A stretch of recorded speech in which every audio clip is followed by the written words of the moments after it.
Wassup YouTube, PokePrimer here, primed and ready to deliver you our Week 4 team builder, I believe, for the IPBL. This week we are taking on Josh and the Massachusetts Charizards.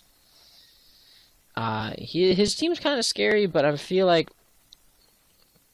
we're on a bit of a roll, and I don't want to get too cocky.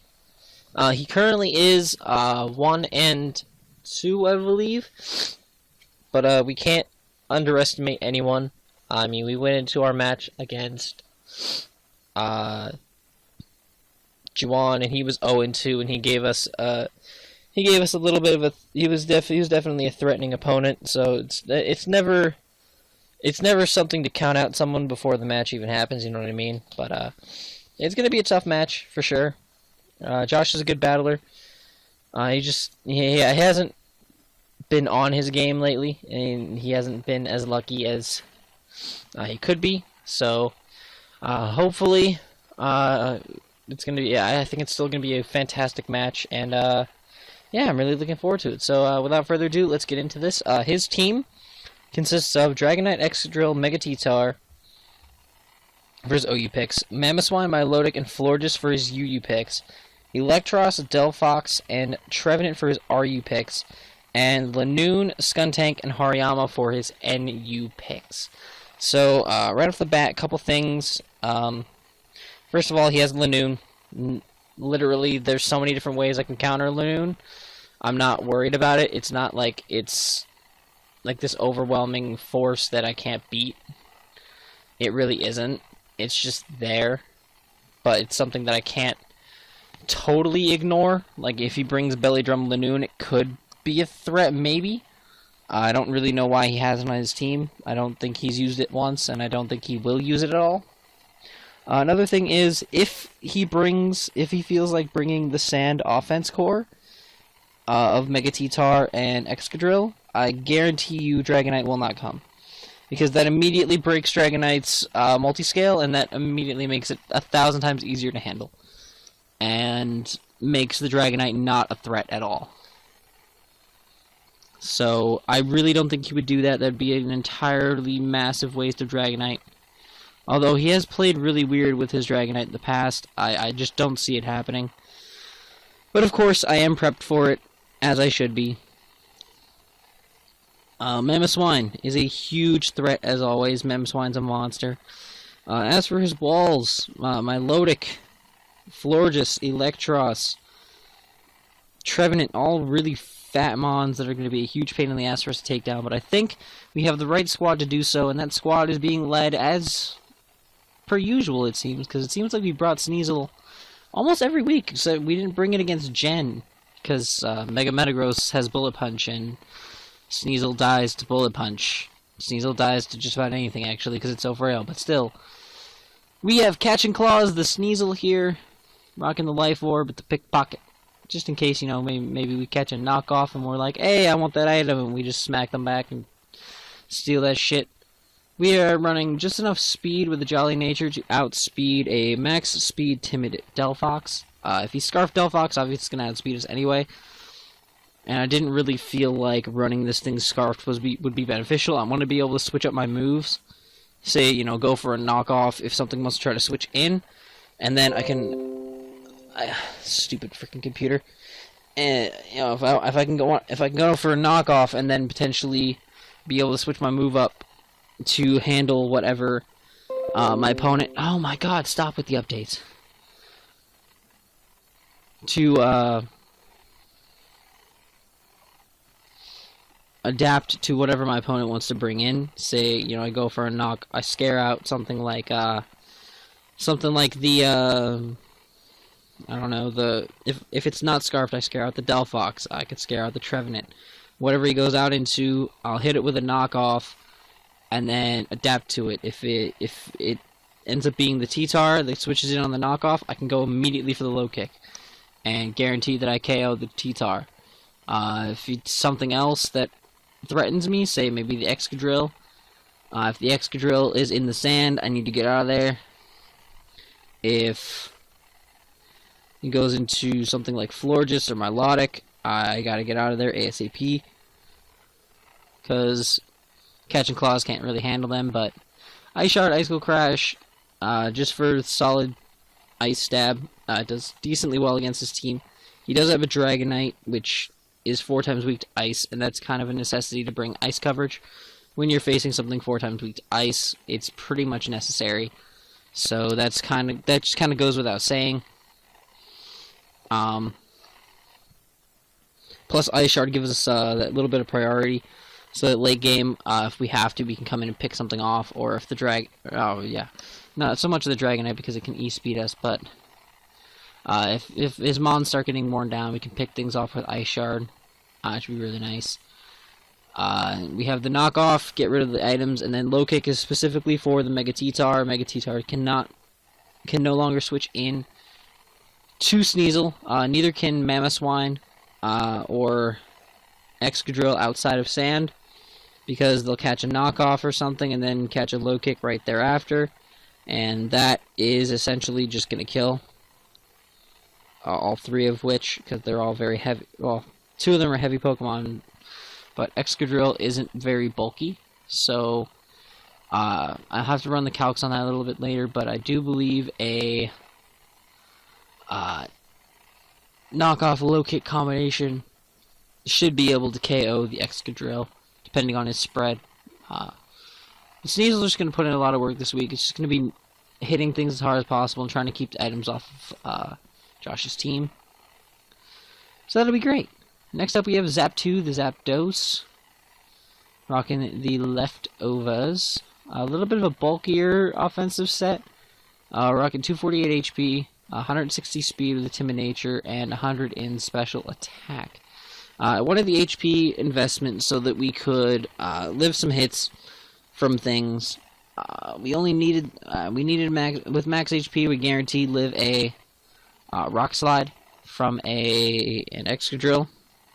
So that's cool. We can also take an Ice Shard from Memo if we have to. We're running Thunderbolt, U-Turn, Roost, and Heat Wave. Roost obviously to keep HP up. Thunderbolt to fire off stab damage and hit things as hard as possible. We need this thing kind of for the Milotic. Again, I need to run the calcs. I'll run them all prior to the match. Make sure that I know what I'm getting myself into.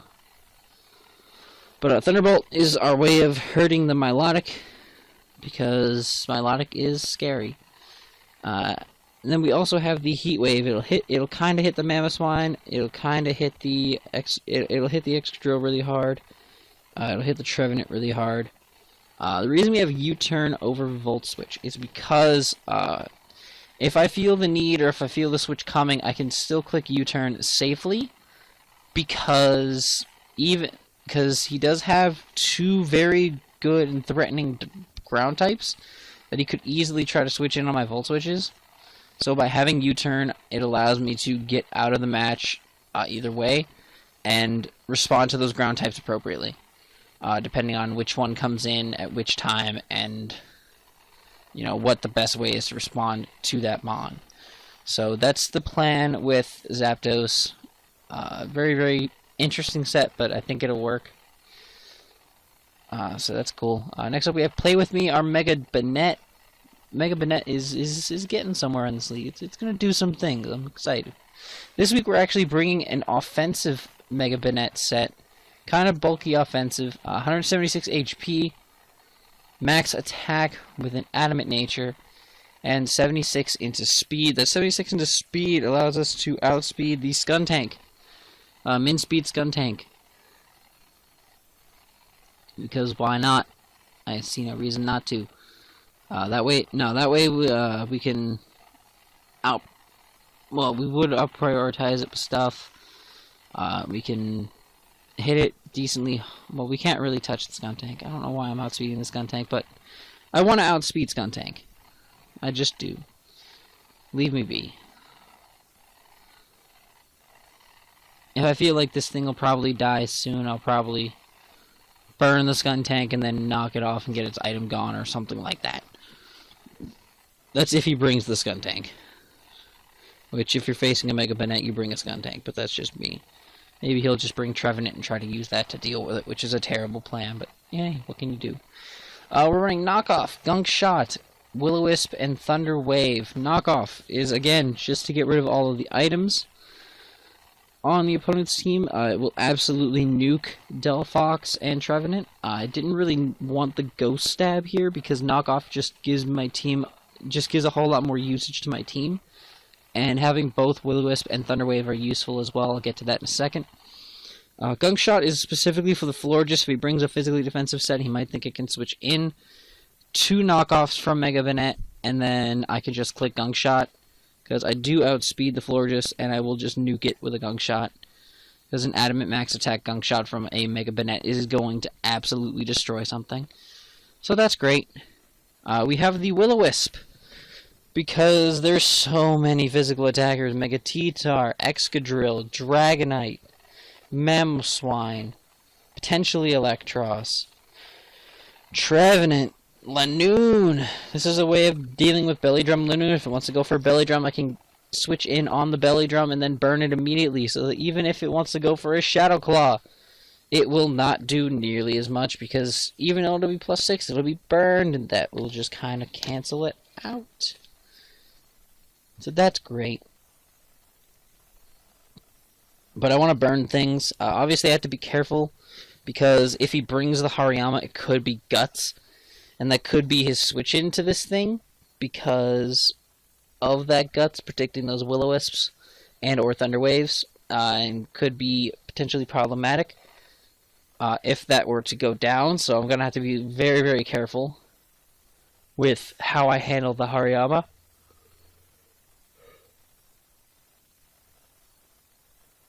But, like, the Hariyama, of all things, is one of the least things I'm worried about on his team. Because it's just, it's good, but it's not, like, super good. Like, it's one of those mons that, like, it has a specific reason why it can be a threat, but it's not really a threat, you know? But, yeah. Mega Banette can put in a lot of work this week. If I can at least just nuke the Florges, that'd be great. I'd love to just come in and have a field day against this team and kill a lot of things. Just I want Mega Banette to do a lot of work this week. Bringing a slightly offensive build could potentially have its advantages for me here in this matchup. So I'm really, really excited, and I really want to get out there and kick some ass with Mega Banette. Sorry if I sound a little off. I'm very, very tired. I got like 2 hours of sleep since my last 10-hour shift, so I'm a little bit groggy. So I apologize if that comes off that way. Next up, we have Shroomzy the Amoonguss. Shroomzy's here. We're running a fully physically defensive Amoonguss with Spore, Giga Drain, Foul Play, and Stun Spore. Holding the Black Sludge Regenerator, of course. Spore is so that we can fire off spores freely and put things to sleep if they want to switch around. Now, Stun Spore is an interesting little creature, because normally you can't paralyze ground types. That is not the case here. With Stun Spore, I can paralyze the Excadrill. I can paralyze the Mamoswine, which I can take a hit from Mamo. I can take a hit from Excadrill very easily. And I can paralyze those Mons so that later on in the match, I don't have to deal with them as much. See, his team lacks some very important Cleric support. Well, no, his team has Cleric support and Florges, but I have so many things on my team that beat Florges, it's not like it's going to turn out very well for him. You know, so I can handle Florges. If Florges comes in and it's able to get a Heal Bell or Aromatherapy off, that's fine. I can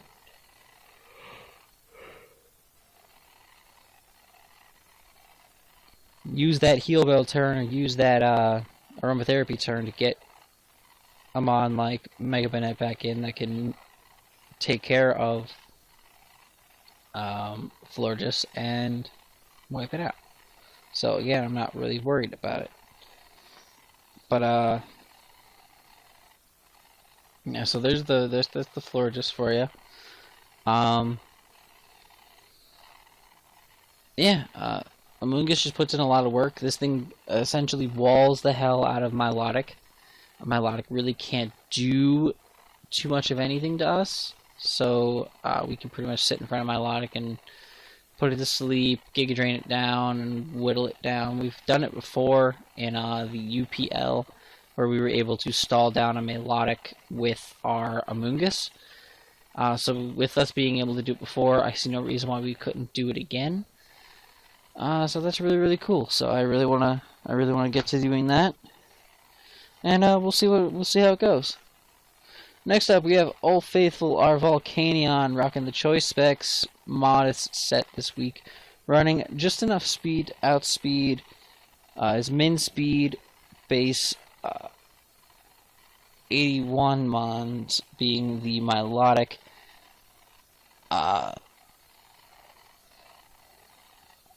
So if he's running a fully defensive Milotic, that thing will not be able to outspeed us, and we will be able to take care of it with our Choice Specs HP Grass, which is a 2-hit KO. The Milotic really can't do shit about it. We have Steam Eruption, Fire Blast, HP Grass, and Flash Cannon. Essentially, like, that's the thing with Volcanion. You really don't need too many other moves besides Steam Eruption and Fire Blast unless you have something that resists both of them. Like in this case, the Dragonite does, but I'm not really worried. I really don't think the Dragonite's coming. That's why I didn't run HP Ice. The Milotic, I almost guarantee, is coming. So, definitely need the HP Grass to handle that. And then, Flash Cannon is just kind of there as a way of hitting the Florges. It's just kind of, again, like, it's just coverage to have so that we don't have to click Steam Eruption or Fire Blast, which 9 times out of 10 we're going to be clicking Steam Eruption or Fire Blast. But regardless of that, at least it's something that's there, just as an extra button to click. I mean, that's just how Volcanion is. I mean, it works well with its moves that it has. It's just too good, and the spec set especially is just too good. So hopefully, Specs Volcanion can put in some work for us this week. Lastly, we are bringing Jura the Regirock, rocking the leftovers with the clear body, fully specially defensive set, with Stealth Rock, Drain Punch, Stone Edge, and Earthquake. Stealth Rocks are important because if he does for some reason bring the Dragonite, I want that thing's multi-scale broken ASAP. I want chip damage on his team. I want 25% on the Delphox. I want a lot of things out of my Stealth Rocks, and I think I can get them. I can get them up pretty easily in this matchup because it is a Regirock. It's really, really fat. It can take any one hit from just about anything, so I'm not worried that Regirock will die before getting its rocks up. Like, if it's at a certain amount of HP, it can live any amount of hits. So I'm not really too frightened about it not getting my rocks up. As for the Drain Punch, I have the Drain Punch because of the Mega T-Tar and Excadrill and everything. Same with the EQ. I have the EQ there for that. It'll also hit the Delphox and the Skuntank. And then we have the Stone Edge that'll hit the Delphox as well as the Dragonite. So we have more things to hit that. And just overall, the coverage is just there. It handles a good portion of the team I really think is going to come. And hopefully we will see the right people come in this matchup against us. I think that if we see a certain team composition, this match is going to be very easy. If we see a different team composition, this match could be very, very difficult. So we'll see what happens when it comes time to the match. That is going to be the team. If you guys have enjoyed this team builder, please make sure to leave a like down below and subscribe if you haven't already. And stay tuned right here for the battle in 3, 2, 1. What's up, YouTube? PokePrimer here, finally ready to deliver you our week number 4 matchup here in the IPBL against Josh and the Massachusetts Charizards. Now, this match actually isn't against Josh particularly. Josh asked for a substitute for this week. He was busy with some stuff, and he didn't know or have a guaranteed way of doing his battle. He couldn't guarantee that he would be able to have our match, which is fine, perfectly fine with me. I'm not like mad or anything about it. It's whatever. But yeah, Ronnie stepped up to take over Josh's team. So Ronnie's still very, very good. I will link Ronnie's channel in the description below, since we're actually we're technically battling him this week. But yeah, that's cool. Ronnie decided to bring the Mega T-Tar, Excadrill, Milotic, Florges, Delphox, and Skuntank. Very logical brings, in my opinion. Skuntank for hazard control. Delphox just for speed, because really the only speed that he has outside of the Excadrill under the sand. Florges for bulk. Milotic for bulk. And then the sand offensive core. I knew he wasn't going to bring Dragonite if the sand offense came, which I was correct about. I also figured the Mamoswine wasn't going to come if it came, because there would be no point in having two monstrous ground types on the team. Just kind of sitting there doing shit. Electros, I'm shocked to not see a little bit, but outside of that, I'm pretty much not surprised at what he brought. If you saw the team builder right before this, so we have Sneasel, Zapdos, Mega Banette, a Mungus, and our good buddies Volcanion and Regirock. So, without further ado, let's go ahead and set this baby to normal and get into this match. So I decided to lead with Catch and Claws, just in case he leads with like the T-Tar or something like that. I'm going to go ahead for the Icicle Crash here, just do as much damage as possible to the Skuntank, and he's actually going to go for a sub, which is kind of annoying. I was really, really like shocked by that. I was like, what? What kind of Skuntank are you rocking, dude? But he goes for sub, so he's down really low already, so I'm not too worried about the Skuntank anymore, because, he kind of like just nuked it himself as well. But I go for the Ice Shard just to break the sub. I don't want him behind a sub. And he actually just goes for the Flamethrower, and Skuntank just kind of destroys my Sneasel, which is fine, because then he reveals that he's Life Orbed. And Life Orb Substitute kind of had me a little bit like bugged out. I was like, why? Like, you're just throwing your HP away like it's nothing. But whatever. It's not my vote. No skin off my teeth. I go into Play With Me, the Mega Banette, because why not? And of course I frisk him, sees Life Orb. Haha. I'm going to Mega Evolve. I'm going to take this Sludge Bomb, because it is speed invested. So it definitely was speed invested, because it outsped me. I speed crept min speed Skuntank, so that's cool. And then he goes into the Milotic, so I guess he wanted the Marvel Scale, which is cool. It goes for the Scald as I go into Volcanion. I was able to make that play. I go for the Specs HP Grass, and I'm actually able to crit him and do like 68%, which is great. I love that. So I do just go for it again. I have no reason not to. He's actually going to switch into his Florges and take the damage exceptionally well. I have no reason to stay in here. Volcanion getting out. And I go into Regirock predicting the Psychic, because I knew the Psychic was coming to predict the Mungus. So that was a really good play on his part. And I do just set up my rocks. I do set up my rocks because I figured that it's a good thing to have my rocks set up. So I do just switch out now. I predict him to go for the Recover, which he does, as I do just switch into my Zapdos. He actually stays in here, as I do just go ahead for the U-turn, predicting like a ground type switch in. I do just stay in here, and I go into a Mungus, deciding maybe he's going for the Toxic, and he does. So now we're good to go. So Mungus actually just clicks that pretty Spore button right next to his name, Baboom. And I'm going to put that Delphox to sleep real quick. Delphox can't do anything to me now, and I'm just going to go ahead for a Foul Play. It doesn't 2-hit KO, so I wanted to be safe and guarantee that I could beat it. So I do go into Jura, the Regirock here, and I am just going to go ahead and I'm going to take this Flamethrower really nicely, pray that I don't get burned. I don't get burned, and I go for the Stone Edge, and I just take out the Delphox. So that's one of his offensive threats gone. Now he's going to go into the T-Tar. So, kind of worried about this thing, but not really. Because he is going to go for the EQ, and it is going to do a decent chunk of damage. And so I am going to just Drain Punch him, and absolutely murk this T-Tar. I'm going to Drain Punch him again, and he lives on 1%, and that pissed me off. Like, I was raging like a motherfucker during this portion of the match. But I don't want Jura to die. I want to preserve differential, so I'm going to swap into my Zapdos, predicting another Earthquake, which he does go for, which is great. I go for the U-turn here, knowing that it will kill the T-Tar, and even if he switches into Excadrill, I'm safe.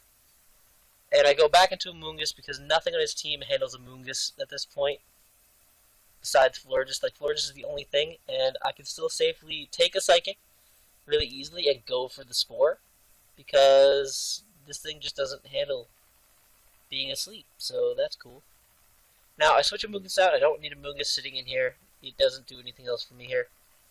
And I go into my Mega Manette, because I didn't prep this for a reason, so I go for the Gunk Shot, and I one-shot the Florges, because freaking Mega Manette's a monster. Goes into the Excadrill here, and I just go for the Will-O-Wisp. I'm going to burn this thing, because I don't want it fucking with me. Still does retarded levels of damage while being burned, so that's no fun. So I get the hell out of there, and I go into my Zapdos. I'm presuming he might be banded. I was thinking that he was banded. At this point, that's what my thought process was. So he goes into the Milotic as I go for the Heat Wave here, which is fine. I'm not really like worried about it. I do just go for the Thunderbolt, and I do a considerable amount of damage. Goes for the Scald, gets the burn. Not really a huge big deal, because Zap 2 is pretty much like, has enough bulk to live and outspeeds. So I am going to be able to kill that Milotic on the following turn with that Thunderbolt. And at this point, Excadrill is going to come in here, say hello rocks, and I'm going to just go ahead for the Heat Wave, and down goes the Excadrill. And we are going to be able to win this matchup 5-0 this week. So, 5-0 victory keeps us in the hunt for the #1 spot. Spoilers for the recap for this week. Chris was actually able to defeat Jen. He beat her 2-0, which is really, really impressive, because we sat down, me and Jen sat down for like 4 hours to team build for that matchup, and he was still able to pull out the victory, so that's really, really impressive for him. Kudos to Chris. He's been playing absolutely next level this season. So I'm really, really shocked by that. Well, not so much shocked, but like, I'm really impressed by that. He's been doing very, very well. And I look forward to week 6, where we have our match. But next week we are not only covering for his battle, because he actually has his girlfriend or fiance. I'm not 100% sure which it is at this point. I believe it is his fiance, but he has his fiance visiting from overseas. So I am taking over his battle for this week, on top of also taking on our opponent for this week, which turns out to be... we are taking on Jacob, who has actually come into the league and taken over for Chase. So we're taking on Jacob and the Hereford Gudras next week, so look forward to that matchup. That's going to be a hell of a match. I can't wait. It's going to be fun. I love battling Jacob. He's a really, really good battler, and I'm looking forward to that match a lot. So if you guys enjoyed, please make sure to leave a like down below and subscribe if you haven't already.